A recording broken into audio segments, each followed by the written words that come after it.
Hello, sir. Welcome to the show. I've been following a Marshall Way for some time. I love your articles and your podcast and your documentaries. And happy to have you. Thank you How are so you? much. I'm very well. Thanks for having me on. Is my volume okay? Yeah, volume is fine. I can hear you perfectly fine.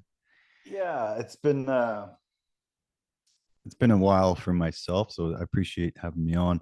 I haven't been active doing anything now for some time, so I appreciate that people even still remember my articles and podcast. It means a lot. But yeah, hoping to get something going. We'll talk about that as we get in. But yeah, thanks so much for having me on.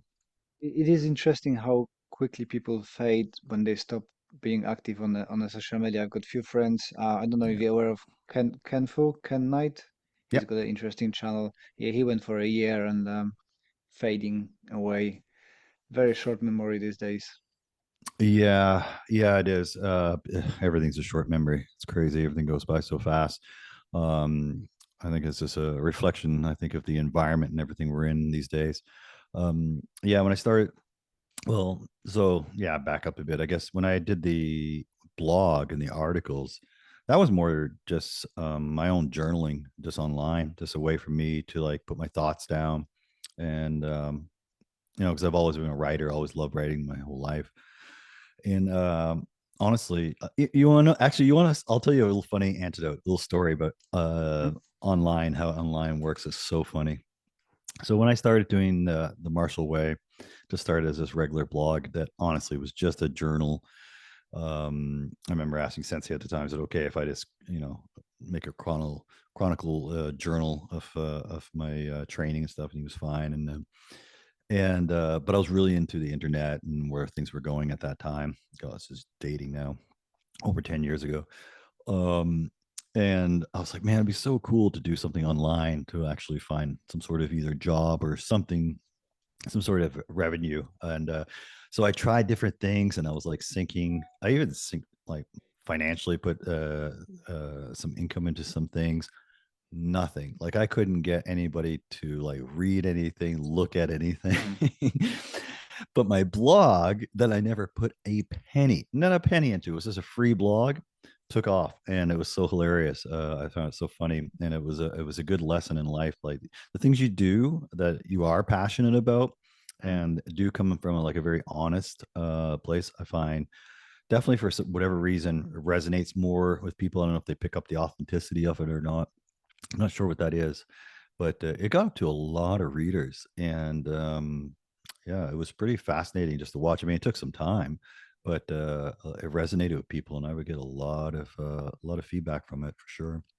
Yeah, yeah, yeah. I remember reading it and really, really, I like your writing style and as well the honest conversation that you had on your several podcasts and having that you are in a kind of center of Kyokushin when you've got the access to really high quality teachers and competitors and stuff, so it's always interesting to listen to that. Yeah, I appreciate that, and again, even the podcast itself that became just another um, just a natural progression from it. I was kind of said what I wanted to say or put down my thoughts, if you will, into the blog, and I was getting to know some folks in that community.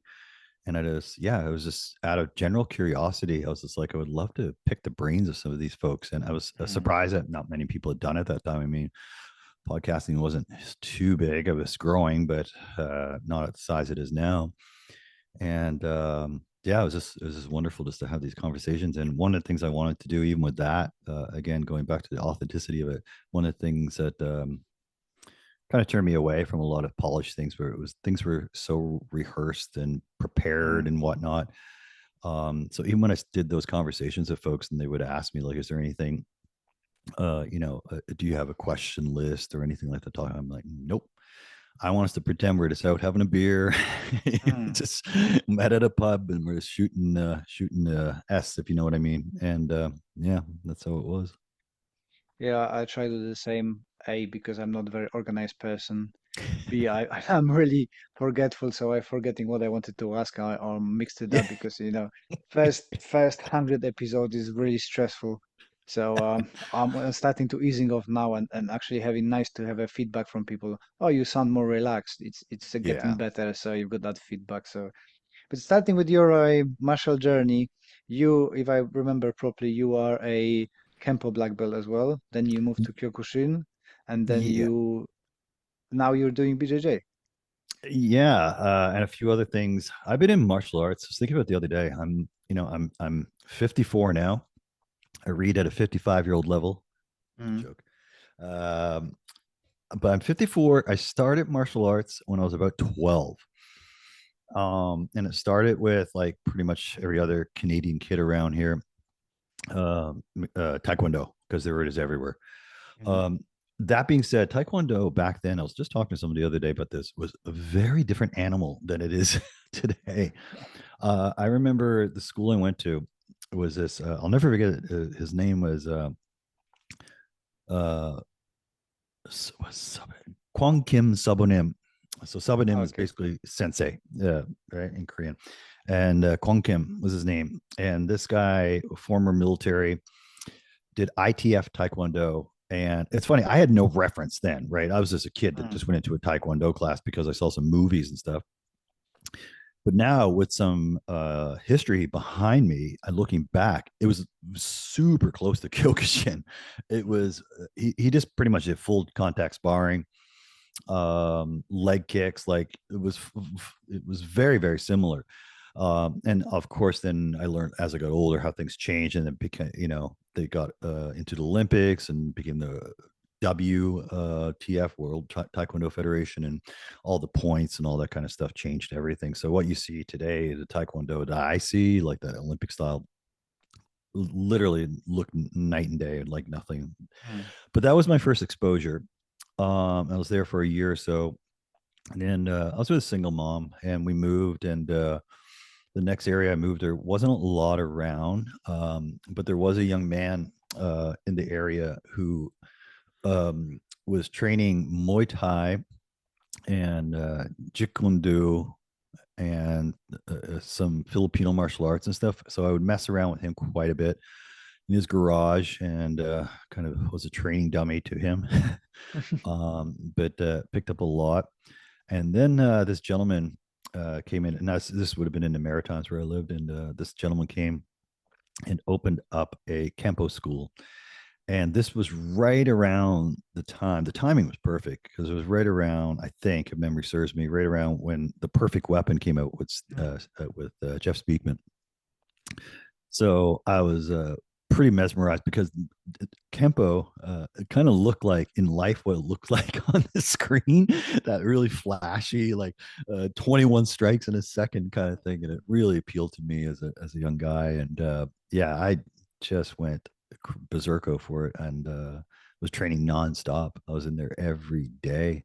I had keys to the place, and I would train all the time. And yeah, that was, I guess, the base thing I did, Mm. and ultimately got my black belt in that. And that school also had a. Sorry if I'm rambling on a bit. It's been a while since I did a podcast, so Oh, interrupt that's me. great. That's great. Great.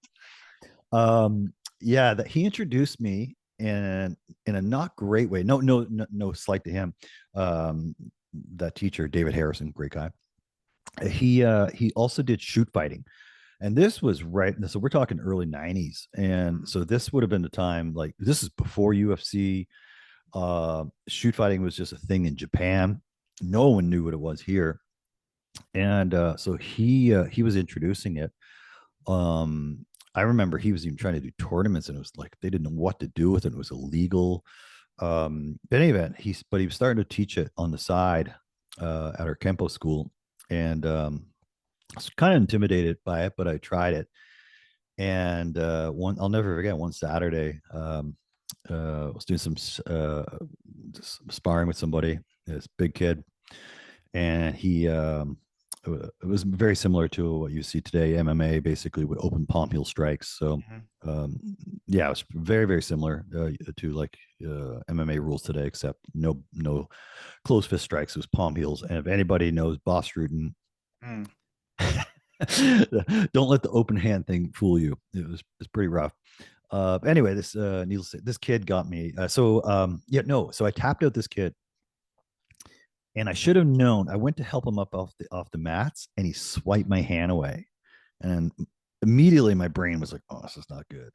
And we had enough time to keep going. And the instructor there, not it wasn't David, somebody else was like, "Keep going." So this kid proceeded to get me around the waist from behind and essentially suplex me over him, mm, a wrestling suplex. And I came down on my upper back, my upper thoracic. I was knocked out. Um, and it was horrible. It was really awful. And it was like it was traumatic to me. It's like I never wanted to go back to grappling again. It was awful. I just stuck with Kempo. And what's funny is you're young and you heal and stuff so quickly. What I didn't know, and learned later from other injuries that I had when they're doing MRIs, they were like, "Hey, when did you fracture your thoracic spine?" I'm like, "What? mm, What are you talking about?" Turns out, when he did that to me, it actually ended up a fracture a bone in my thoracic spine, but I didn't know. I was just in pain and it just kind of got better, and that was mm. it. But that was my exposure to grappling, my first time. But yeah, that was my base. So Kempo, I would say, was definitely my base, and I loved it. I still love it to this day. I still look at videos and play around with it. Yeah, I had an introduction to Kempo through Master Ken. We done Oh yeah, yes, seminar with Master Ken. But yes, funny thing is that he was saying that he was so tired of being in a character all the time. And we asked him, thanks to Christian Vedevard who organized that, and Ian was there as well, Abernathy. yeah. Um, Oh uh, wow, uh, Ian's uh, amazing. yeah, and we asked him can you do just your normal mat training, not Master Ken, but mat. And it was actually really interesting. I kind of I've got friends from different versions of Kempo, so the million strikes in a second Yeah. is kind of the flow is known to me, but people were really mesmerized by it. And by the way, Matt is a very good teacher. It was Mm. very enjoyable session with him. So yeah. I love Kempo. I really do, and it's funny because I kind of fell out of love with it along the journey. It's kind of one of the reasons I ended up in Kyokushin because so I moved. I was in a small town, whatever, and I moved to the big city, Toronto, and there was no camper around, and I had toyed with what to do. I had even tried like a shitoru Mhm. school. Um, I had tried some, and I dabbled in other things too. I did. I used to go. I studied Chen Tai Chi Chuan, and some other systems. Dabbled even Hungar, Kung Fu and stuff, but nothing really stuck to me like I was looking for. I was like, I love Kempo, but I've never been hit nor really hit someone. Mhm. And I always thought back to the videos as a kid, seeing the old black and white. Um, oh gosh, my memory. The Fighting Black Kings, Oh yeah, yeah. the yeah, that documentary on the first world tournament and the training of the Kyokushin and stuff. I was like, that's what I need to find. And I did find a school. It wasn't what I thought it was going to be, so I kind of left it alone. I left it alone. I'll just leave that at there. And then this other gentleman, and then I moved again into a different part. Now, by now, I'm in a huge city, and I moved to a different section of the city in Toronto. If anybody's familiar, like I think we're about 8 million people now. It's a big city. So I moved to the other side, and luckily, I found out there was a gentleman there who later became my teacher, Sensei Steve Ogarashi, now Shihan. And I went to his school, and I was like, aha, this is Gyokushin. So that really appealed to me. So that I was like, that really nice, cool mix. Now I understand, like getting over the fear of hitting. It was actually I had more of a fear of hitting people than being hit. Mm. Weird thing. Um, but it was such an eye-opening experience. Anyway, I'm like, actually, there was a lot of useful things in Kempo. We probably just, well, we weren't learning it correctly or practicing it correctly, maybe for lack of a better word. I think if we were taking Kempo and pressure testing it in live scenario environments rather than just having just a compliant partner standing there while you go off on them, I think there's a lot of value there. I really do. To this day, I think it's I love it. I really love Kempo. I like what Jeff Speakman done with the Kempo 5.0, adding Yeah, the BJJ grappling and and stuff. stuff, Yeah, That's what yeah. Ed Parker I think wanted, right? Oh, I Evolution think of it. 100% Ed Parker would have done that. Yeah, Mm, absolutely. 'Cause that was he was such an evolutionary martial artist. I mean, taking what he had learned in Hawaii and stuff, and the way he mm, transformed it, and yeah, absolutely. I totally agree. mm. And how do you finding now going to BJJ in, let's say, not so young, because I'm doing BJJs as well and I'm after 40 as well, and it's like, oh my God. Yeah, so a couple things on that. So I definitely relate with especially I have so many injuries and stuff and now with yeah, one thing that's so funny, the gentle art. It I'm sore constantly. I am sore constantly. There's always something hurting, something injured. It's constantly. So I find it hilarious when people talk about the gentle art of jujitsu because it's anything but. Um, I wish I had done it when I was younger, when I was more made of rubber, Mm, able to bounce back. But yeah, that part's rough. That's actually the roughest part. However, it has changed my entire. Sorry, my dog's in the background. It has changed my entire perspective on martial arts and mm, karate specifically. Um, dramatically. And it's funny, like when I was doing my show with Shion Terry Burkett, and Terry would always say this too, man. When you start doing grappling more seriously, it's going to change the way. mm, Yeah, maybe he was 1,000% correct. Like it really opened my eyes and changed things dramatically, and mostly around obviously the application bunkai aspect of mm. it and yeah, that's a rabbit hole. I could talk for about an hour just on that alone. It's really if my body holds together, I really want to go back into my karate a lot more in the coming year and do more of that and training like I've seen you do as well. And like Andy Allen, are you familiar with Andy Allen? Yeah, Uh, it's Andy's fault that I'm here doing podcast, because we've been doing interview and I cocked it up and I had only ah, half of a screen, so I thought, what to do with it? Okay, let's do podcast. So Andy, is your fault. I love what he's doing, and he's in my former old town where I learned Kempo, actually, Mm, coincidentally.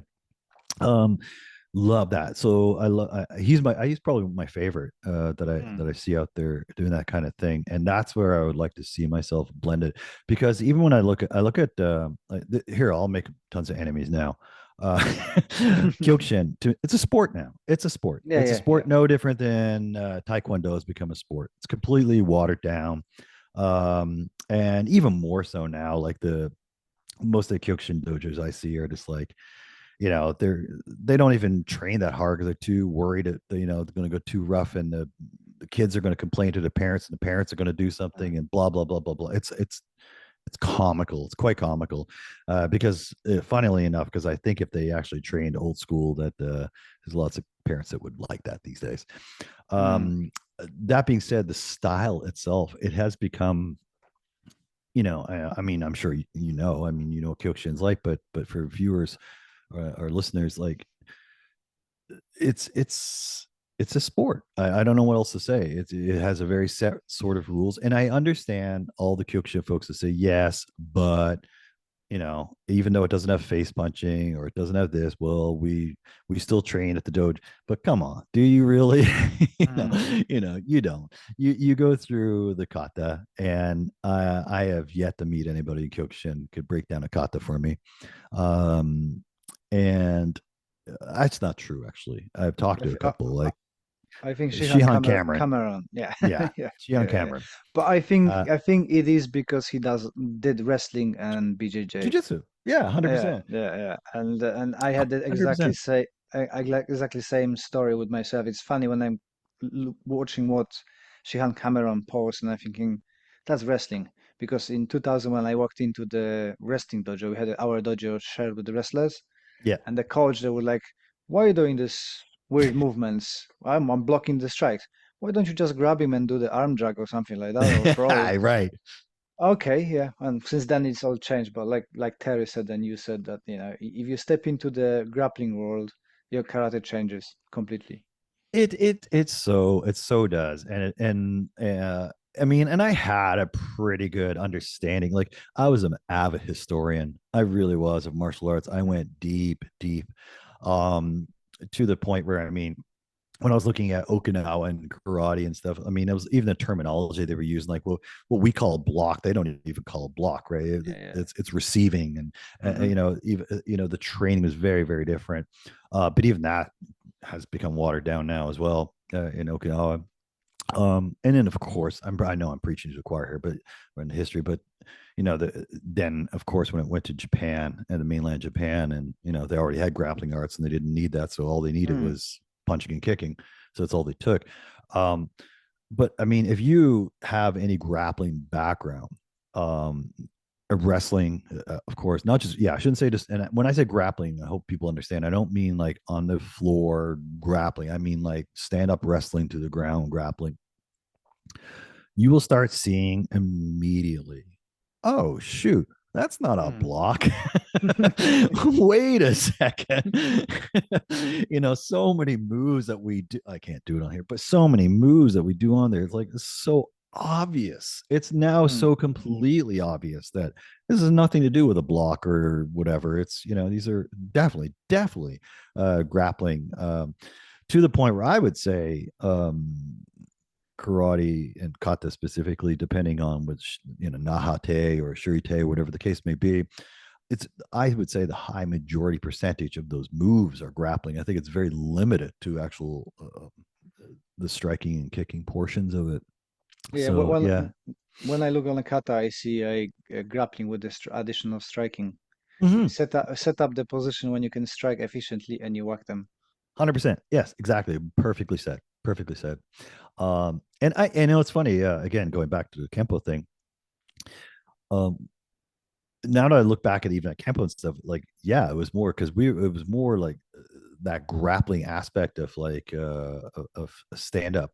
Um, yeah, it's been a very very eye opening experience. And I know again that it will probably tick off like Kyokushin folks and stuff, but I don't mean it to. I really don't, because like I would love to break down and analyze those kata and train. My vision, I would love to see karate or Kyokushin trained and tough as hard as they do for the sport aspect of it, Mm. but for real life application, in scenario. I think that would be, pardon my French, badass. I think it'd be really Mm. cool. I think if you add kata and the bunkai kata to kudo, that would be a very close Yes, combination to what it used to be. exactly. Because yeah, right. Because they essentially removed the kata out Mm. of Kyokushin and then added in the judo stuff. I will say also another thing that Kempo really opened my eyes to, and and when I started reading the history of Okinawan karate, um, and through so many better historians than myself, I started realizing something that kata, I think, again, I'll tick off people. I think there's way too much emphasis put on kata. I, I, for me personally, I see kata as just an afterthought. So when I was in Kempo, we were taught an application. We were Mm. taught a two-person application. Person A is doing this, person B reacts in this way. A two-person set, and then we would try to train it. I wish there was more resistance, but whatever. That being said, Mhm. that's the way it was. The kata was taught afterwards as just a way to remember those moves. So when you don't have another person to train with, you can go practice on your own.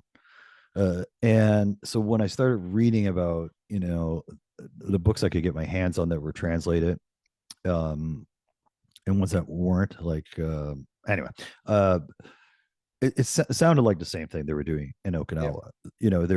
They were being taught, practical applications of martial arts and self defense, and then is given, a pattern to kind of remember and go practice on your own. Even today, I mean, if I look at like Okinawans who practice kata compared to mainland or sport karate guys, they're completely different. Mm, They're so fixated on the aesthetics of it, and that's fine if you're into that. There's a place for everything.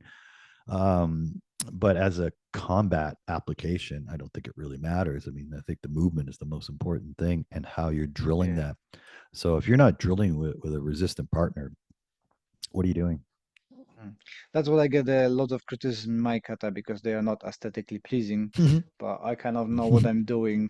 So, and in my school, when I Right. teaching, I only teach adults. We're starting with application and Oh, then awesome. learning kata. So Oh, I'm you just touched totally, on something else. I love that. So you only teach adults? yeah, yeah, yeah. Oh, that's I don't, awesome. So I'm I've, so happy to hear this. This isn't so even in I see here in my neighborhood. This is a pet peeve of mine because I have three dogs, so I'm often mm, walking my dogs, and I live close to um a large karate school that does Shotokan, mm, and it's a pretty large chain around here. I won't say who it is. People could guess if they know where I live, and I see these kids walking to class with their brown and black belts on. mm. And I'm just like, it's like Yeah, there's nothing wrong with kids training. I love kids training and stuff, but I would, even if they were training, I would reserve those belts as something mm. very, very special. And So yeah. when we've been teaching in back in Poland with my teacher, so the junior belts wouldn't be able to Oh, is that go where you're above. from, Poland? Yeah, yeah. Oh, just so much. I thought it was a different part of Europe. Okay, sorry. Go on. No, Yeah, yeah, yeah. So my teacher wouldn't grade anybody under 16 above the green belt, fifth Q, beautiful, beautiful. I because love your teacher. the karate for me as well. That's why I don't teach joint classes because training for children is totally different to adults. You if you have both people, you don't deliver neither. Exactly. So yeah, I'm Well said. Perfectly I said. have to correct it. I do teach children, my son and his friend, and we're doing mostly wrestling and stuff like that. And he just actually started a couple of weeks ago BJJ as well. Oh, right on, right on. That's awesome. So so yeah, but Yeah, yeah, I love that you said that because yeah, I because I never know how what people's styles are and stuff and what they do, and yeah, I think and Terry Burke he used to say something, and I'm gonna mess up and I don't want to misquote him, but he said, he had this thing, make karate dangerous again, mm, or something like that. I'm paraphrasing, and we used to talk, but then he used to really push me on this, like when I was a kid, man, when you saw karate, like in those old shows, even like mm. when I started fighting Black Kings, or there was another one that was huge inspiration to me, Way of the Well, Warrior, I believe it was called. yeah. And you see these guys, like it was, again, pardon my French, badass. Like karate looked rough and tough.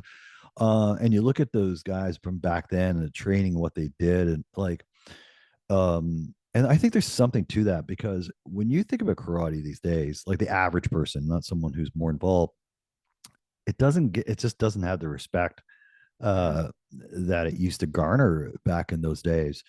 Hence why I like folks like Andy Allen, and that genre of style of trying to do it again and bring that aspect back. It looks like when I see, and I should have checked out more of your videos, see if you're close, because I didn't realize how much you were with Andy. Like when I see Andy's videos, to me that's martial arts, that's karate, mm, that he's covering all aspects. He's covering really great what if scenarios. What if someone does this to you, like how you're gonna, and if it does go to ground, you know how to take care of yourself and get back up. mm. And I love it, and all of that is in the content, all of it's there. It's Yeah. just not trained, and it's such a shame. Yeah, this is a problem for me because I'm teaching only adults, and if you speak to people, or what you do karate, Yeah. oh yeah, that's kids only. Well, no, we don't do See? kids, and I stole them from a Budokai Kyokushin, Joe Blooming, the Oh, oh, all around karate, yeah. the name. So yeah, so my style, my teacher left the Kyokushin before it was popular, so 1986, and Gotcha. we are more kind of Ashihara style with Oh, beautiful. sweeps and sabaki. Everything is sabaki. Beautiful. Um, but with my own addition of wrestling and now BJJ and whatever I could, boxing and whatever I could train. But even actually yesterday we had the opening of our new dojo. We've got a fully matted I saw. full-time dojo. And Congratulations. one of the women there, she used to train with us, come back and she said, "Yeah, I need to speak to my son because he wants to do more grappling and stuff like that. But when he hears karate, he doesn't want to come." So I said, "Just tell him it's grappling with punching." Yes, grappling with punching. Exactly. Exactly. So yeah, but we'll see. We're very fortunate that the where I train, but BJJ, they've got the so downstairs is a fully Muay Thai gym. Yep. Upstairs is BJJ, and they took me in and Oh, allow that's me to awesome. use it. So That we've got really good venue now. perfect mix too.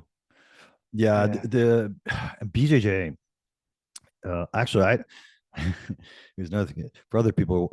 I'll tick off more people. I don't even call it Brazilian Jiu Jitsu anymore. I just call it Jiu Jitsu. Yeah.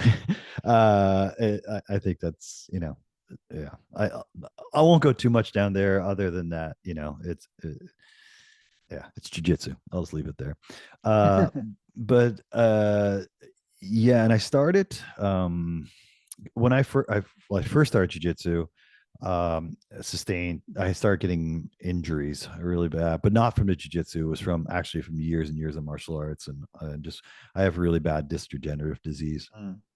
So I was uh gonna ask you. I step here. Sorry, yeah, no, because please. my leading question to that was, do you think that being suplex on your back and injuring the thoracic spine had an impact on your neck and the degenerative process, Mm-mm. or is it just not related? It's not related, but it definitely had an impact. I think it had a psychological impact for sure that definitely carried with me throughout my life. um the mine later in after my formative years in schooling and stuff, I went back to school and I actually studied quite a bit of neuroscience. And the brain is a very complicated thing, as we know. And a lot of these things can leave quite the indelible marks that leave residual effects for sure. Um, so I won't say it physically did that, but it definitely impacted my mind in enough that I think it did trigger other issues within my spine. No, disc degenerative runs in my family. So all my siblings, I'm the youngest of seven, and Irish Catholic family. The but the so they all have it. Mine was the worst, and I think because I was the most physically active. Mhm. I've been going since I was a kid. I've been in a gym for decades, um, and it just wore down. So, I mean, even when I was really young, I was at 28. I had uh, I started getting sciatic pain down my leg and stuff, and I did something which I totally regret. I don't have many regrets in my life, but that's probably one of the only ones. I listened to a doctor and decided to do something called a partial discectomy, where they went in and they removed just a part of the disc to free up the space. Mhm. Um, and when they did that, they quote unquote accidentally dropped disc fragments down to the spinal canal. So they had to go back in a month later to irrigate it and clean it out. And when they did, they accidentally scraped the S1 nerve root. So I have permanent nerve damage down my right leg from the surgery. No reflex in my right Achilles at all since I was 28 years old because of that. Um, and it's something that I think I did not require surgery for. Um, Mm. but it is what it is. However, my back did hold up all the way through. Not a lot of issues until just around, I think it was around before COVID started. I have COVID brain now. I can't remember years anymore. So I don't know when did COVID start? Yeah, Like yeah, 5 years ago, 6 years yeah, ago, yeah. whatever it was. So about a year before that, I started having, actually, I didn't even notice what I didn't put two and two together. It was my partner. She started noticing I was dropping cups and stuff. And I thought I was just being clumsy. Uh-huh. But then as we got to nose, I was starting to notice that my right hand was getting numbness, and I wasn't being able to touch the cups properly or mechanically. And then I got to a point where I couldn't even twist my hand to Hmm. rotate it without dropping a cup out of it. Um, and then it started progressing from there. Like, and it went pretty quick. Like I started losing the use of muscles in my arm, so I lost the use of two muscles in my arm. And I went to atrophy. So I went to see specialists, and it was the disc degeneration. The disc had degenerated in my neck, and it was basically compressing on these nerves. The facets and the bones were compressing on the nerves and cutting the blood off and circulation.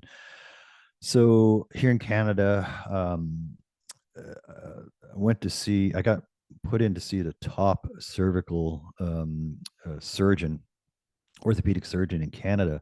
He's the only one who did artificial disc replacements, and mine was so bad I was going to be the only Canadian with a double disc, uh, uh, artificial disc replacement. And they would cut open your neck, go through the front, removing the windpipe, and it was incredibly invasive. And I said no.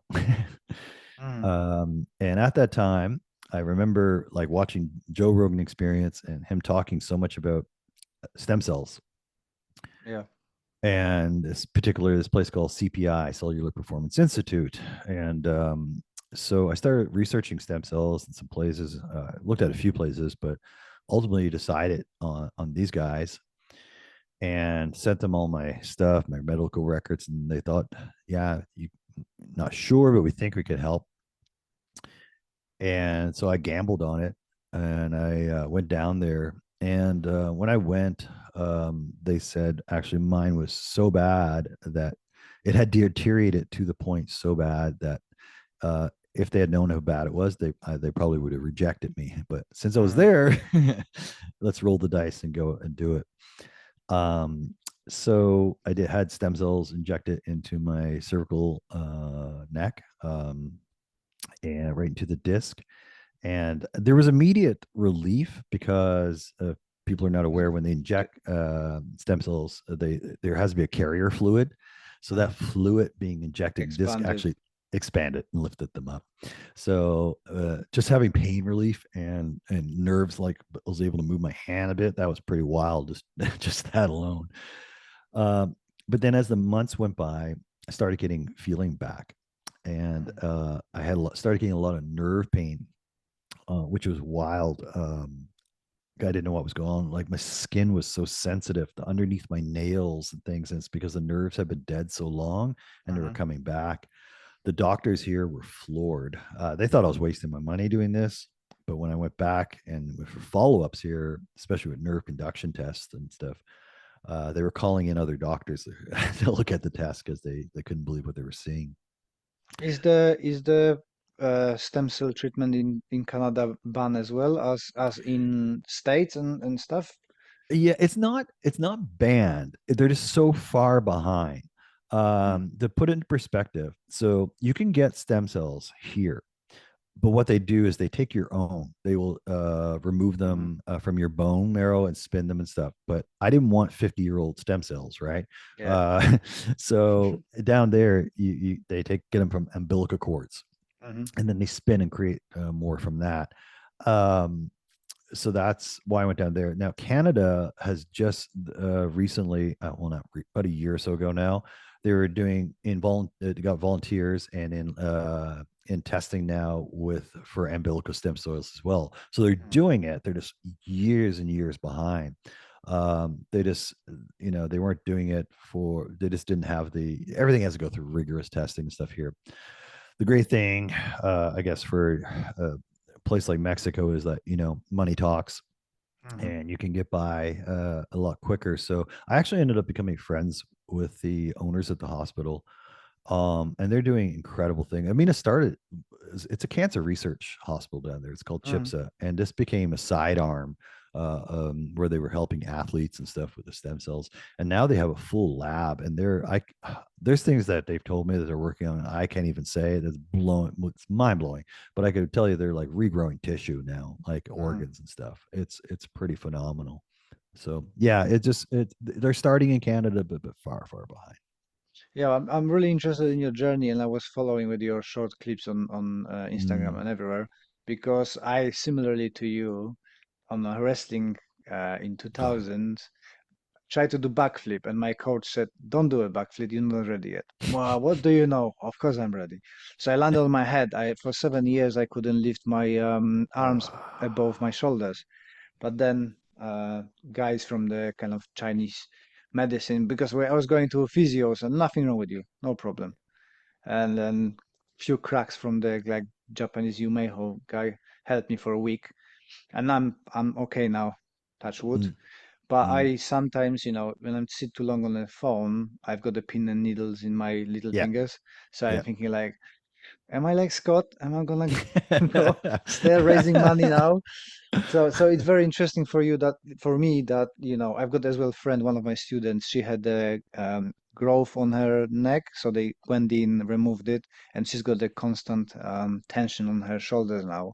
Mm. Because as you're digging in there, you're gonna touch something. So it's very interesting for me how exactly that worked for you, and do you recommend it? I suppose you do because you Well, doing BJJ now. yeah, yeah, I've recommended it now to other people. As a matter of fact, I end up screwing myself up again when I after the neck was done. Um, and I started getting, and that's when I was around when I started training jujitsu. And then I started training there, and this has nothing to do with jujitsu. It just happened to be happening at the class. Uh-huh. And I knew something wasn't feeling right in my back, and I went to get up, and my right leg just turned right over. Right foot turned over, went numb on the spot. So unlike my arm that would took months before it was deteriorating so slow that it's almost like watching hair grow. You're not even Mhm. aware of it until it's too late. This was just boom, instantaneous. My foot turned over and stuff, and I was rushed to hospital. And same thing, they wanted to do surgery and stuff here. So now I become friends with the guys at CPI, and so they found out that this had happened. They're like, "Dude, can you get on an airplane?" I'm like, "Yeah," and they're like, "Come on down." So I went down and had my back done, lower back done, and yeah, it's been great. It's been fine. So it definitely works, and the MRIs don't lie. Testing doesn't lie. Like when you see growth of tissue, it's pretty wild. And now other folks that I've known too, it definitely does. Is it for everyone? No, definitely not. And it definitely depends on the type of injuries and what you have.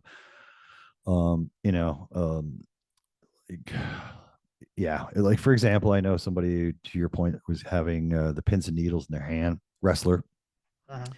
and they were having getting numbness in their fingers, and you know, I could see what was going on. I knew there was something impinged there. So I was asking how much neck work do they do, and they're like, none. Like, Mm. what? So I got them into doing nerve flossing. Mhm. Are you familiar? If you're familiar with nerve Yeah, yeah, yeah, flossing, yeah. yeah. And then and this is something I use too for my rehab, and still to this day. I mean, I did it today. No joke. Iron neck. Mhm. Iron neck is was a lifesaver. Sped things up so quickly for me. Um, Iron neck is it was really cool, and I'm not getting any money or no profit from Iron neck. That's the machine where you put the thing on your head Yeah, and you with the rotate zip line, right? yeah, exactly, and you rotate uh, your neck around. Yeah. The cool thing about it is it works under time under tension. Mhm. So unlike if you do like you have the old school thing where you put weights on a strap or whatever and do exercise or your head, it's different than that because it's working on isometrics. So it's time under tension. So as you move backwards, you're putting your neck under tension, and then you're moving in different areas. So it's keeping a constant pressure there up to like as long as you're standing there, like 30 seconds, a minute, whatever, and then rotating it. So you build this isometric strength, what I like to call farmer strength, in the deep sinews of the muscles. and you're freeing up a lot of the space there around there. And anyway, it's worked great for me and everybody I've recommended that thing to as well, especially folks who had that issue like you, or the pins and needles thing. Definitely has helped them, for sure, no doubt. I was going to actually do. I just been so busy lately. I want to do some videos too on just isometric stuff, and isometrics have been the number one thing to help me from my back, for every, like, I've been in the gym for, like I said, decades, doing conventional lifting, meaning, everything from like powerlifting style to like a bodybuilder style repetitions by sets and things of that nature, and playing around with different, whether it's like, you know Bulgarian this or Russian splits and all kinds of different things. And things are great. But when I started doing, it's funny, this will date me anyway, more the Bruce Lee style of like Mm. isometric, like against immovable objects. Holy crap. That increased my strength and resilience in my spine. Like, I can't even tell you. The strength that it gave me for grappling specifically, like, people just think I just have old man strength, because I can like hold down a young person until they starve to death. But it's beyond that. It's just the isometrics, being able to like grab and hold different things, and it's against immovable objects, for not a long time, from 6 seconds up to 30 seconds. It's been incredible, absolutely incredible. So did your neck recover fully, or you've got like 80% back, or how would you describe it? Yeah, I would say mine was really bad. So everything I got back, I was lucky. So it's far beyond my expectations. I'm trying to think of how to put a percentage on it. Compare it to my left hand, I guess, my left arm. I would say it's about 90%. Wow. So very, very good. Even probably even higher, really. Um, like, I had lost so much strength in my right arm. And like I said, a couple of the muscles weren't even firing anymore, so those came back. My From the nerve damage in my spine is a little fun fact about me. If you split my body directly down the middle, my entire right side, my right arm, my right leg is 1 inch smaller than the left side. Mhm. It's nobody really notices unless they're like looking. They go, oh shoot, yeah, you are, yeah, your left arm is bigger than your right arm, even though my right side is the dominant side, and that's from restriction of the nerves, just over damage to that. So that never, the size, like, will always be laps behind. Mhm. However, the motor function, pick up in the video, the motor function is just incredible now. I have full Mhm. mobility now, full grip. Like, when I first started grappling more, like, I couldn't grapple, like like I couldn't. I'd almost have to hook where I Mhm. couldn't. It was almost like a Machado with, with missing fingers, and I had to work my way around. But now, yeah, it's all kind of, and from doing, from the stem cells, with regrowth of tissue, and then the isometrics. So yeah, if it stays the way it is right now, I'll be very happy. The That was only my Yeah, question. Do you have to do them like re how to no say it? Top it follow up, ups and or yeah, no, I mean, the only thing is, like, it doesn't, I started with disc degenerative disease. I'm going to die with disc degenerative disease, Mm. so it's going to continue. It'll degenerate again and continue to degenerate. um so that's just me particularly, like, that's why it's great for folks who don't have things like that. Like, there's so many people I know who have had tears and stuff, like whether it's a shoulder tear or a joint tear and stuff, because you get it fixed, stem cells, it's fixed, like, that's it, you're done. um so my particular case, I'll probably, I don't know, see if my wallet can handle it, because it's not cheap. um but yeah, I'm hoping, but I'm also hoping that all the other stuff now, the modalities that I've picked up and doing along, like the iron neck and these isometric stuff, will help prolong that, and the body kind of adjusts to it. So, Mm. my biggest complaint now, and it's not a bad complaint because it means the nerves are working. I do get nerve pain down my arm, but it's not like it's the opposite before. Before it was like, things are going numb, and now Mhm. I'll get hypersensitive nerves. Well, sometimes even the skin will hurt, or the hair upon my arm, which is kind of weird. And but it kind of fluctuates. But yeah, weirdly for that, I'm into a lot of like biohacking things because I'm getting old and stuff. And there's certain things that I found. Like one thing was red light therapy. So I was doing Yeah, red light. I started using as well. I'm Oh, using it. Yeah, it's it's nice. great. Yeah, it's great. Like I did red light therapy on my arm, and it really calmed down the sensitive nerve issues that I was having. That was pretty remarkable, actually. I'm into not eating sugar now for a day. I Oh, managed to awesome. do it for nine weeks previously, but the kids piss me off, and I had jar of Nutella instead of shouting at them. So Yeah, sugar is a demon. It is a demon. I would say, like when people ask me, because like I'm pretty fit. Like I'm 54 and I have about 12% body fat. I'm in the gym. I work out 6 days a week. I'm doing something. And I do intermittent fasting. So Mhm. it's just because, and that's not even, it's just something I never like having breakfast anyway. So why am I Yeah, forcing myself to eat breakfast if I don't like it? same here.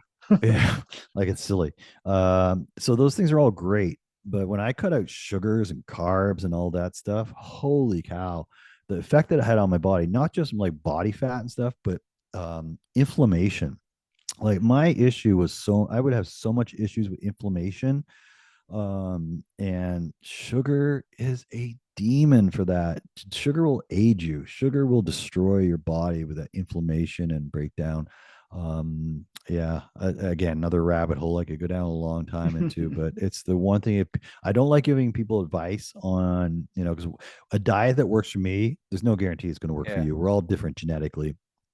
But one thing is pretty universal: cut that crap out. Get sugar Mhm. into your life, and you will do better. And I've been eating sugar since I was 10. Yeah, I'm fueled by sugar. I feel much better on sugar. But of since course we all do. yeah, since I never could kick high kicks. My hips are not designed for it. But Yep. recently you guys said in my club, what have you done? You start kicking in the head. It just the inflammation went off and it is up Bingo. everything. So Bingo. yeah, Yeah. motivation to do that then. I was gonna ask you, what would you say that the martial arts had what impact on your mental health doing through all your struggles? Did you felt that it built your resilience or maybe had no impact at all? It's just interesting to No, know. 100%. As a matter of fact, the martial way, and when I was doing my own podcast, it was one of the catalysts of me doing that was just I wanted to find out people's journey in martial arts, not just inside the dojos and studios, but like Mhm. the impact that it would have on their lives. Because even for myself, I I don't even, I can't, it's hard to process and put into words the impact that it's had on my life, to get through so just not just adversity of physical things, but life itself. As we all know, everyone's going through something and everybody has a story. And, it's cliche, but it's true. We all have our struggles and things that we're dealing with, whether it's stresses of life and family or physical things or whatever the case may be.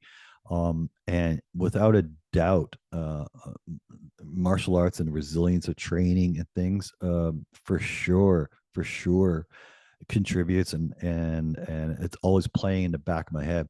Like even when I like, yeah, when stuff happens like physically or injuries or things like that are plaguing me, it is that it's cheesy as it is that us that never give up kind of Mhm. mentality. Really, it's there. And it really ingrained with good training and good discipline throughout. It's it's such a wealth of, yeah. I'm pausing and I'm looking off to the side because I'm thinking about, there was somebody I saw recently had posted something on Instagram, and it was a story, and it was something in regards to, they were kind of mocking like the things that like do martial arts do anything for you know personal life? Mm, And they were kind of, it was kind of, there was, it's kind of a mean joke, just like, you know, no, they just go there to learn how to whatever, mm, wrestle, fight, do whatever the heck they do. And it really struck me, and it struck me even this person too. It surprised me that they put it there, because I was like, man, there's lots of different ways you could do that. You could go to the gym, you could go work out, you could, there's lots of things to do, the physical aspect of it. And if you want self-defense, buy a gun. I don't know, there's different things you could do. They're a heck of a lot probably better. uh, mm, but there is, and I find for people who have trained a long time, there's something that keeps you there far beyond the the art of self-defense, or the art of you're there for something inside you. It keeps pulling you back, and I think it's that continuous, again, that continuous battle, continuous struggle. It's always, you know, a challenge there. And I really feel like if you can overcome that resilience of never giving up, and that training hard, and it battles within the dojo, anything outside of life is not that hard when you really mm. think about it. They really aren't. Like, you know, you can get through them if you still apply that same kind of mentality to it. So yeah, sorry, really long-winded answer to your question, because I had to think about it. But yeah, it's positively impacted every part of my life. Excellent. Same for me. And I think that what you just said, that also and never give up, it spills up to everywhere. If you get that habit of overcoming things, that you just treat everything as a challenge. Oh, I can do it, I can do it, I can do it. And then in karate, if Mm-hmm. you look back, you see that the belts give you that indication how much you overcome, right? Because when we Yeah. starting, we all shit. Yeah, you just gave me goosebumps. Yeah, because I'm just thinking about it. Yes, 100%, 100%. You know, and it never ends. This is Hmm. why, you know, even now it's so cool being a beginner again in jujitsu. Um, you know, I'm getting smashed constantly by kids and by like you know, blue belts and purple belts and stuff, and it's so good for the brain. It's so humbling. And if you keep just grinding, you come back and stuff, man, that has such an impact outside in your everyday life. It really truly does. So that's another thing too. I think you know, doing karate and all these things for years and years, it's so fun just to be a complete beginner again. Like, I love it. Mm. I love it. Yeah. Yeah, I Yeah, didn't even. I was also. I didn't even want. I don't want any silly stripes on my white belt. I want, just leave me a white belt. Just let me train. It's just so fun.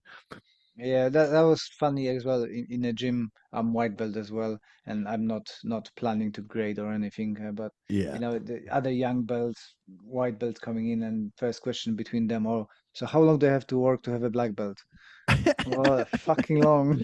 Yeah. Just don't Exactly. don't think about it. Just train. It will come. Exactly. Exactly. I would say too. That's another. I love to know your opinion on this too. One thing I do like, and now all jujitsu again. Jujitsu now is changing, just like every other martial art. It goes through these transitions of becoming a sport and stuff, and Mm, so I see the changes there too. Unfortunately, but traditionally though, there would be no gradings per se in jujitsu. mm, Like one day, your teacher would just be like, you know what, you're good enough. Here's your belt or whatever. I like that. uh I like that unknown, that kind of, you never know what's coming, and your teacher knows when you deserve it and stuff, whether rather than the preparing for a mhm. test and stuff. What's your thoughts around that? I'm doing it for 5 years now. I give belts when I see the progression. So usually Ah, I do two awesome. months a year of assessment. If you put up work, you get belt higher. And for our black belts is a I changed based on what's his name? Oh. BJJ guy. It is changed from examination to displays. Uh, God, what is his name? It's from Ken Fu. I will send you a link to them. Yeah. Roy Dean.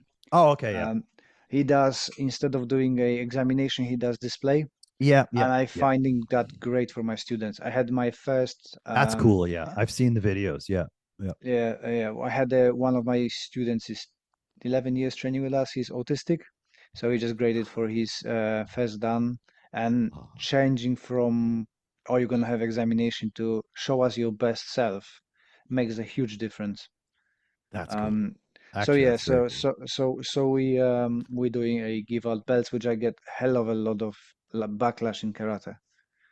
Because you need Really, to eh? earn it, you need to be graded. Well, I don't need to have somebody. If I'm grading somebody else, like you would come to me grading, you won't have a grade. I need to assess you, right?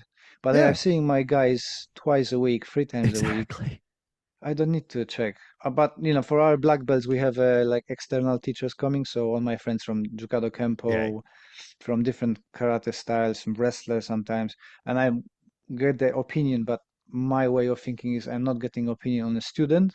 I'm getting opinion on my teaching style. So if that's a lot. students lacking something, then that's the information for me what I need to improve. And I have to say, I nicked that from one of our German friends he used to do jiu-jitsu, and his daughter was grading, and unfortunately she was grading on Polish people, so nothing worked. But she got a provisional brown belt or black belt then. But her dad was the teacher, and he's a seventh dan. He said, "Please don't judge her, bud. It's my teaching is wrong. We're going back to a drawing board. We're gonna test everything." Year later, Mm. whole equipment, full contact, testing everything. So, but you have to have a humility to just say, "It's my fault. We done it wrong. Oh, Start again." you just nailed something else too. Humility. I would say the one thing I saw lacking, which is really kind of sad, I've seen in Kyokushin world, I've seen in other, is humility, and I get it. I actually get it. I see it not even just in martial arts, but I see it in other endeavors and education realms, um, where you've been practicing something for who knows how long, 20 years, 30 years. It's very hard to say, okay, maybe there's a better way, or Mm, maybe I got it wrong. Like, I find that quite interesting that some of the upper belts that or people who've been in it, like it's really hard for them to accept that they could be possibly, and I'll give you a really good example. Even and it happens. This is not just a slight on Kyokushin either; it's everywhere. Jiu-jitsu is a good example. That so when I started training, well, my current professor, current coach, shout out Professor Mike Mortez. So he does something called the ecological approach to training, ecological dynamics. So I have not learned one jujitsu technique. If you ask me right now how to perform, name some jujitsu technique, I might know it just from watching videos and just being around it so long that I know, and I know how to do maybe, but we don't learn that way. So everything is done what we call constraints led approach. So he mhm, will put me in a constraint. So I'll be okay. And it'll two players. So player one, you're on your back.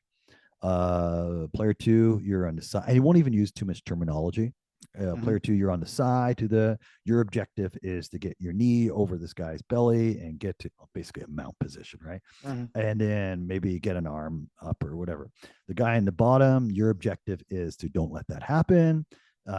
Get your arms maybe, and it'll very basic constraints, and that's it. Go and with full resistance, complete 100% full resistance. Sometimes we'll downplay it a bit to 80% resistance, mhm, whatever. But everything's done resistance, so you're not necessarily drilling anything like non-resistant. Everything's done with full resistance, and you're learning. So you're adapting, and then afterwards, he changes a little bit. Well, he'll just give you a tip like, well, I might do this in this situation, and you'll go, oh, okay. So now you can modify it a bit, mhm, but you learn so quickly, so darn quickly. And this has become a whole thing in jujitsu now. Folks that are doing this are learning very fast. They're mhm. learning rapidly. And me coming from neuroscience, it makes total sense because people, especially as children, we learn by play. Yeah. That's how and we learn, and it sticks that way too. The amygdala, it really helps stick it, whereas repetition takes forever. um, so you have a whole split now in the jujitsu community because now you have people doing this more ecological approach to constraint. And there's folks that have been doing it the more traditional way where you teach a 6 step technique and then Mm. dry drill it and stuff, and it never works. It's so hard for them to accept that there could possibly be a better or quicker way to learn. And it's adorable. I like watching it happen. It's really adorable. Mm. It's watching the human ego crush. It's Yeah, amazing. I learned very similar thing with wrestlers. So in Yeah, wrestling, wrestlers do this. Yes. all the time, yeah. So we Yeah. I applied that to our kata. So when we do a kata, I always on the Oh, end do a free play with kata. So objective is find your favorite kata, apply it in under pressure. We're not doing striking, but like a grappling yeah. match. And I quite often say just close your eyes and feel the movement. Just play with Yes. it. No Yeah. ego. Doesn't matter if you win or lose. We just go constant flow. And it does, my white belts, I'm not saying they're great, but they can, do stand up, do a little bit of grappling and It I becomes don't more afraid. intuitive. Yeah. It just becomes more intuitive, that way of learning. Oh, that's amazing to hear that you're doing that. That's incredible. Yeah, and it definitely is the influence of wrestling, because if you go to any, like, even here, if you go to university level wrestling training, even high school, but the type of resistance training they're doing, it's so far beyond anything they do in martial arts or grappling and stuff. So, and it's starting to catch on there too. So Yeah, it'll yeah. happen. I that's why I'm so happy that we've got a now fully matted gym because Yeah. one of the trainings in wrestlers I loved is all the acrobatics. You're spending nearly an hour of acrobatics and strength from the fucking unbelievable angles. Yeah. The wrestler just can pick you up in any angle he wants and doesn't even feel it. Wrestling strength is unbelievable, man. There's nothing like it. There's nothing like it. But Yeah, going that's going back yeah. going Go back ahead. to your resistant training, I've got fucking resistant training on every single session on BJJ because I'm 5'7", 68 kilos, and most of the guys are like 90 kilos. So when they lay Yeah, on me, yeah. I'm already out of breath because I can't breathe. So it's like just survive, just survive. Yeah, I totally get you. And and again, like we talked about off the top, like the for me, it's just being careful injuries and stuff. Like even uh, I'm even right now, like there's always something. My right elbow, I got popped in Americana about Mhm. 4 weeks ago, and it was just an overzealous teenager who the day before had won a tournament, or at least he medaled in a tournament. So the next day, open mat, of course he's very, Mm. and I was letting him work, and I didn't even have time to tap. Like he locked that thing on so quick, didn't have time, and everybody heard it was like a gunshot, like a pop across the, and sure enough, our elbow was out, and we had to pop it back in. And yeah, it takes it takes a while to heal now. I will say though, I mauled that little guy when I came back to but yeah, it's those are the things that scare me now, just because I wouldn't care so much if I was, in my 20s and 30s. But the injuries, like my groin, same thing, like I messed up my groin somehow. And it's just taking forever to heal. And it's always little things, and then I'm just sore, getting in a bed trying to Yeah, yeah. I wish I had that, tap quickly, tap early mentality 10 years ago because funny enough, with the same teacher by accident, now I go back to the teacher who I started 10 years ago. But within 6 months, actually, another Polish bloke, judo player, got very emotional and ego, and I didn't want to let go because I'm strong. And he over straightened my elbow, and I was massaging at the time. It took me 6 months to recover from that, and I thought, yeah, I'm not doing that. I'm not doing that. But times change. Yeah. I learned. I tap quickly. I don't have an ego now. I just want to survive there and have a good time. Yeah. So everything in the right time, right?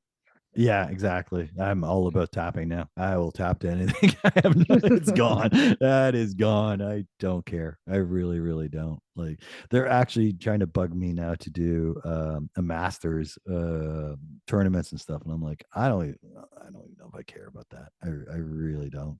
I just do it to have fun. And yeah. Yeah, Oh, and explore my karate. Actually, it was the main one. mm. Yeah. I actually went to the tournament in Masters last year, but Oh in yeah. kind of MMA format. So you could strike, you could throw, and 30 seconds on the floor. Oh, that's awesome. And actually, it was nice. Myself and my 63-year-old student went to finals. Oh my So we God, had that's a amazing. we had a super fun fight, and although I think I won because I said to the judges that if I don't win, he's walking back home because I was driving. So I did one, but you know, we agreed that we go and have fun. It doesn't matter Yeah. who wins, just have a fun like in a club. And I think it was the best fight ever I had. And Oh, that's it was great. kind of funny. The judges was puzzled because we had a break between the rounds, and instead of going to opposite corners, we went to one and chat together. Like, we were like, "What the hell? What are you doing?" And you know, when you're fighting with your friend and he does something, you throw me really nicely, and you're still flying and saying, "That's awesome, that's great." So like, Yeah. why are you congratulating your opponent? But well, yeah, it was great fun, to be Actually, honest. you just the other thing. That's my biggest fear now. And again, you were asking me earlier on about that whole thoracic thing that happened to me when I was younger and how it sticks with me. My biggest fear to this day is wrestling. Mm. So stand up wrestling, I love it. Don't get me wrong, I love grappling, stand up, but I'm terrified of a takedown going the wrong way. Yeah. I'm just terrified if somebody's going to get, especially some of these young guys, man, they come in, they're monsters, and they, again, they get so overzealous, and that's my fear. It is somebody's going to like smash me into the planet. Mm. And it's too bad because I love that aspect. To me, I'm not a big fan of, guard pullers and all this scooting around on the butt stuff. Mm. Like, it just, again, it's become the sport now. I like things starting like that, more ADCC stand up Yeah, yeah. wrestling rules first. But I'll tell you a little quick antidote from it. I said earlier I was the youngest of seven. I'm the only of my siblings that doesn't swim, and the reason is when I was a little kid, I think I was around 4 years old. I was at the beach with my parents, and I got out of sight of them, and I was playing on the beach, and I was out in the water, and I slipped off the edge, and I went down, Mm. and I essentially drowned. And they had to somebody pulled me back in and resuscitated me and all that kind of stuff. That stuck with me, Mm. that for life. Like, so I was never able to swim properly because panic mode as soon as my feet don't Mm. touch. And I wonder how similar that is to that, the same thing with the whole Throwing. suplex going wrong. Mm. you know Yeah, it, this it, is one of the areas I'm very arsy in my club that we don't do throws till you don't learn properly landing and yeah. controlling. So we do a lot of I had the fortunate that my wrestling coach was very arsy about as well. You know, you need to call your head when you're throwing. It's your responsibility that the partner lands safely. So I'm, Yeah. I'm really really anal about it. Good. And actually, you just reminded me too. And that bad throw that went sideways, when that kid got me in the suplex, he actually got me around the arms. So my arms All were right, so there's no they were yeah. trapped in my body. So yeah, it was a nasty one. Anyway, whatever. But yeah, it's the only thing that really I concerns me with grappling is this the stand up, and it's sucks because I love that part of it. No, but can you not? So one thing which we're doing is learn from the kind of mental health aspect of it is the communication. So we've got the rule Oh that yeah. you need to communicate your injuries because people can't read mind, and we've got the like if somebody is too rough, you've got the right to say just I'm not doing it with you. And I think that's very common in BJJ, right? Yeah, yeah. I don't want to play with you. I'm worried about my safety. So. Yeah, yeah, it is. It is. The one thing that's tough with me though is that most of my training I do privates Hmm. with my coach, and then I test it out at open mats. So I'll go Hmm. in the weekend, and there might be 20 people there I don't know. I've never All met right. before. Yeah. Yeah. And as much as you want to communicate, you really don't know who you're facing. Yeah. It's Yeah. not Yeah. somebody Yeah. you're seeing all the time. Um, and the other thing is, I do predominantly no gi. Hmm. Very rare I'll ever put a gi on. I have decades in a gi. I'm sick of Yeah, it. yeah, yeah, yeah. So I love no gi, and so nobody knows your rank. Like Hmm. so that kind of plays into it too. Um, and not to toot my horn, but like I picked up jujitsu relatively quickly, and especially with this constraint based approach. And so when people see me move and do things, they for some reason they think I'm a much higher belt than I actually am. And it's like, no, no, we need to calm things down here. You might think that I'm still an old guy who's a white belt, so I may be able to hold you on very hard, but you're still moving better than me, and I got to be careful of it. But yeah, Well, you said to me the other day that you're planning to get back to the podcasting and doing stuff back. What's the yeah. plan? Well, the plan, if I could pull the trigger on it, was to start doing. I wanted to change things up a little bit. A lot of the focus I was doing before was Kyokushin base, Hmm. and but I mean that community is very very small anyway, and I wanted to broaden it out to just talk not even just martial artists, but from people from all different aspects that are at least movement focused and stuff like that. Hmm. And going back to that earlier question that you had, just around, I'm really really curious about people's stories. Um, I remember many many many years ago. Excuse me. I was with a friend. We were sitting in a bar, just having a beer together, having a pub, and we're just talking about life. Oh my god, this is a long time ago, actually, very very long time ago, maybe 20 years ago. Um, and he asked me, where it's one of these silly life things when you're talking with your friend. He's like, if you could do anything right now, what would it be? That kind of thing. And he asked me that, and I was remember I'll never forget it because I was sitting and we were at the bar, and I was like, you know what? If I could actually do anything right now, I would start at one end of this bar, this pub, and I would make my way right to the other and get everyone's story. Because I'm just intrigued. I'm really intrigued with folks' story, because I feel like everyone not only has a story, but everyone has an aspect to their life and story that can potentially inspire another person. Hmm. There's so many folks out there who are, potentially going through struggles or going through things, or and it can feel so alone. It could feel daunting or whatever the case may be. And then you hear someone else that's either sharing something in that journey or has been through it, and could offer light at the end of the tunnel stories. It can be quite powerful. Hmm. And so I wanted to do that, but again, mix it with martial arts, that martial journey. I mean, the whole thing started as the martial way, which is essentially, the journey of the way of a martial artist. So it's, yeah, just getting folks stories, kind of based very similar to what we've just done here today. Um, but for whatever reason, and this goes back to, I'm a very open person, and try to be as much as I can and as authentic as I can. I can't pull the trigger on it. And I don't know why. There's something that seems to be holding me back from doing it again. Um, and I have a feeling, and again, being completely transparent, maybe this will inspire someone else, or someone else can inspire me.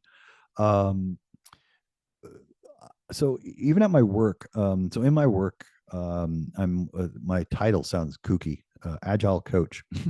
I'm a specialist in a specific form process, and I do process and change for technology. Um, and I've gotten over the years pretty good at it, but now a lot of my aspect is around coaching others, and I do a lot of public speaking. So, and that's something that I hated. I hated. Was terrified of when I was younger. Even though I was a musician and stuff and could play in front of people, but I could never speak. But anyway, I got over it and got pretty good at it. Where I could fake it. It's the same thing for the podcasting. People think I'm really natural, like just even right now talking with you, that it feels comfortable and natural. But what people don't realize, I'm an introvert. Hmm. I'm a severe introvert. and it takes me a lot to work myself up. So even to do those public speaking things at work, I dread them. I can't stand them. Even though once I get into them, they're fine, and I nail them, and I knock them out of the park, and they're great. Same thing. I might get into a public speaking thing like this, even like a podcast and stuff. I'll work myself up and make dreading it, but once it happens, then I love it. It's great, and it's I love exploring people's stories and things like that. So that's my biggest. That's what I think. My personally, that's what I think is holding me back of pulling a trigger on it, because I hold so much anxiety around the buildup, Mm. that it holds me back. I've got exactly the same. I've got exactly the same. And See, there you go. yeah, yeah, yeah. But so that's how I end up in karate because I had a huge anxiety. I wouldn't go and buy groceries if my mom sent me. I always find a friend to go and do it Yes. for me. And then I went to karate and start teaching with my teacher, going for competition and that tunnel vision that when you're Yeah. competing, nothing exists, right? Yeah. Yeah. And now I kind of developed that head-on collision, so that's why I'm doing a podcast because it's stressing me. So reaching to people like to you, I think I've been thinking about it for a long, long time to just reach out and that fear of rejection and judgment. And yeah, it's just that now I'm doing a project on my YouTube because nobody's watching, so I can do it. Um, so I'm doing 100 days every day, a thought about karate every morning, and Oh I shoot, that's so, amazing. sometimes I just like I really don't want to do it, but no, fuck it. You promise yourself, go. Oh, see, this is again. I just got goosebumps. This is amazing. That's so. This is what I'm talking about. Like in such a two-way road. I love this because that's what I want to. I love people's stories. So that's Mm, amazing. So yeah. So I would never have guessed that. I would not have guessed you had that type of anxiety. Never. You mm, seem so confident, thank you. intimidatingly confident, actually. Is it? Um, oh yeah, but for sure. And then you got that thick Polish accent that makes it even stronger. Uh, so you seem super uber confident. It can be intimidating to folks. So I would know, and I bet you other folks would say the same thing. I would never have guessed that about you. I would never Mm, guess you had that type of anxiety. And but the fact that you're doing that project, that self mm, inflicting project, is twofold incredible. I think twofold because I think it's amazing for you, and I think I'll bet you're gonna. I can't wait to hear the end of it. I hope you do something at the end of it to talk mm. about it because I think you're going to receive a lot of growth in personal growth from that. But also on the other side of it, inspire someone like me. Like that's really super cool. That's amazing. Good for Yeah, you. with that intimidation, I've got around here in UK, I'm famous for my Polish smile because that's it. That's right. Yes, I know what you mean. That deadpan. Yes. Every time when Yeah. I post a picture with my smile, somebody says, "So that's fake. That's AI. He doesn't do that." That's awesome. So, hey, thank you very much for your time. I'm really looking forward that you will be back because, like I said, and it wasn't just to See, to fingers please you. crossed. I really enjoy martial martial weight. It is weight now. Yeah, And that's right. as well, I really enjoyed the hard talk with Terry. I'm actually gonna meet Terry for the first time in January for a Misogi training. Oh, that's awesome. Say hi So for me. I love yeah. Terry. Terry's just awesome. Terry's one of the most authentic people I've ever met in martial arts. Yeah. What you see is what you get. And I Mm, love that guy. I had a special place in my heart for him. I really, really adore him. I can't thank you enough for this.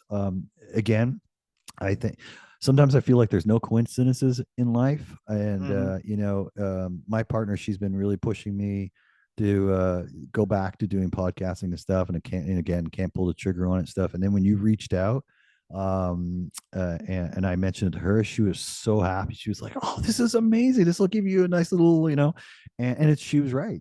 So even though I was dreading today in a good way, hmm I hmm mean, the whole anxiety thing about it, it was awesome. This is such a you're very authentic at this and very natural. So Oh, thank you. awesome to you. I definitely need to check out more of your content now for sure, and I'll be checking out Mm, your project. thank you very much. Oh, you're Um, welcome. yeah.